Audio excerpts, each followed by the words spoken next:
తర్వాత నువ్వే ఎగుడు మొదలు పెట్టాలి.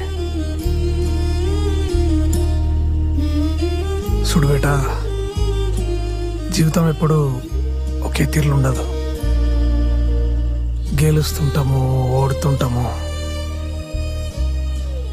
గెలిచినప్పుడు మాత్రం అందరు నీతోనే ఉంటారు బేటా, కానీ ఓడిపోయినప్పుడు ఎవరిని పక్కకు రారు.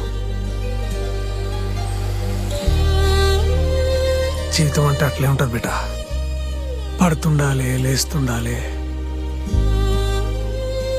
కానీ ఒక మాట మాత్రం గట్టిగా యాదించుకో, రేపొద్దుగాల నువ్వు నాతో ఉన్నా లేకపోయినా, అసలు ఈ దునియా మొత్తం నేను తప్పన్నా, నీ పక్కన అండగెప్పుడు ఈ నానుంటాడనే విషయం గట్టిగా యాదించుకో.